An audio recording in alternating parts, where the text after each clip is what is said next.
Hello, this is Shep here at the Sun Valley Auto Club, and today I'm going to be walking you around this 1966 Shelby GT 350. This is one of the most special cars that we've had in here in the Auto Club. Love the history on this one, love the looks, love the stance, everything about it. And it is a one of one, and if you hang with me, I'll tell you why. So 4 GT 350s were built in 1966. By Shelby. None of those made it on to any sort of retail sale or to the general public.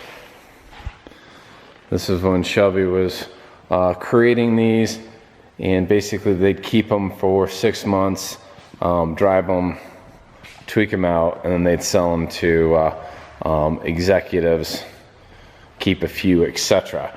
So this is a continuation series because what happened to those original 4 is that Carroll Shelby himself got pulled to Europe for the GT40 project. And when he returned from that, which of course was incredibly successful, Ford did everybody very proud by winning the Le Mans. But anyway, when he returned from that trip, the story goes that he was looking for this car, and they're like, hey, we sell them 6 months and they're gone. And so he really just stewed on that all the way until the 80s, early 80s, late 70s. He decided to do something about it. So this is one of those continuation series. He really just wanted a handful made. He ended up working with Jay Brunk at Hollywood Mustang, and quite a few other people obviously on that project. But finally the number was decided on 12, cap it at 12, so you've got your original 4 and then the next 12. 4 was designated right for Shelby and his family, where they remain to this day in his estate and in the museum. And the other 8, well, I've heard a couple different ways that 8 were sold. I heard that 4 originally sold. Jay Brunk had the opportunity to grab a couple as well, but a very few of those went out to the open market to basically pay for the cost. So imagine a $40,000 car in the 80s, and that's what this was. This one, we've got all the history of who owned it, etc. Give me a shout and I can get you that information. I don't know if it's appropriate to throw it out onto the internet. But this was ordered. They knew it was coming. They signed on, threw their deposit down, and so they were able to create a specification for this one. This is the only one that came out with a Paxton supercharger, and we've got the documentation on that as well. So that's the part that makes this so unique, is that it's a documented one of one, the only one out of the 4 or the 12 that came with a Paxton supercharger. And there it is. So in order to title this as a 66, you had to follow some manufacturing laws. Shelby was able to basically restart his company. This was always a Shelby versus a Ford. And so as long as they use manufacturing law state 95% of original parts, they could go to town and make it a 1966 again, even though this was done in the early 80s.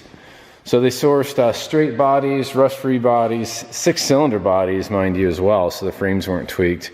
Shelby, the ever sly fox, found a stash of 12 K-code engines, so you'll see those in the fastbacks, rare high performance 289. I suppose they're not that rare, but they're not the most common either. So they're outfitted with mostly automatics. This one is an automatic transmission.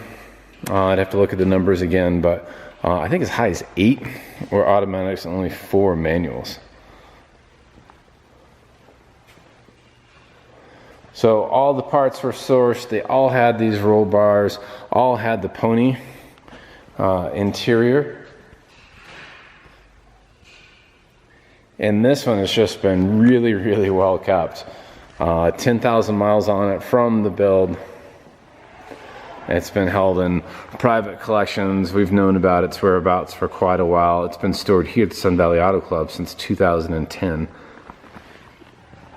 In 2011, it went down and received a complete engine overhaul, and the turbo, or the supercharger rather, was gone through as well, and we have all the documentation for that. So even cars that sit still need that. This one is definitely tuned.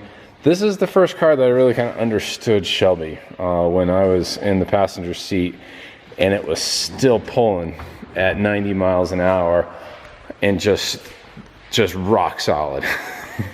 Super stable, built as a race car. Obviously me pushing on the car in the video isn't going to show it, but you don't need me to tell you that Shelby was onto something way back then. Your regular Mustang, you get that one up to about 50 miles an hour. And this one actually has some upgrades on the suspension and disc brakes. But that's just, you know, your typical Mustang, at least my experience is, you get in it and you're just like, okay, I don't know if I'm going to stay on the road. This is amazing that it's 1966 technology, nothing added on top of that. And it's just rock solid, and that's exactly why people go crazy for Shelbys. So within all of my kind of breaking down what this car is, hopefully I've slowed down enough that you can see the excellent condition this is in. So it does get on the road. It is set up to drive. This one has actually been in the Sun Valley Road Rally. We trust it at high speeds. It's done one run where I think it got up to 130 was its registered time, clock time in the Sun Valley Road Rally. So it is not a car where it's just, you know, hey, it's history and it's art. It's also every bit ready to go. Brakes, transmission, engine. I think we just got done fixing a power steering leak. We had to chase that down for a while, a couple different parts, but it's extremely well sorted as well. Power top, it is a blue top. That one has been replaced. I'll actually show you that.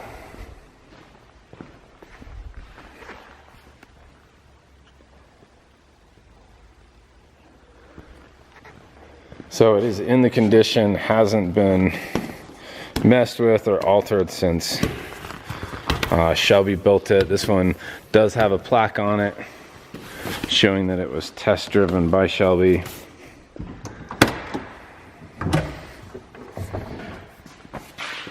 All your interior lights work.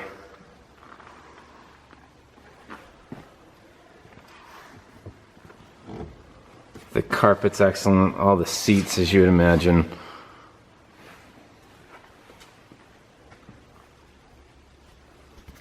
It's just extremely well preserved.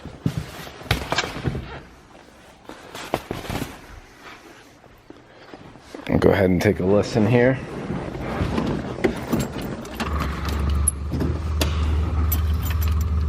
Fuel pump going on.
there you go. As I always do, I'm sure I've missed something. If you need me to zoom in on something a little bit closer, I do have a full photo gallery as well. But if you're looking for something unique, it's definitely tough to get more unique than a one of one.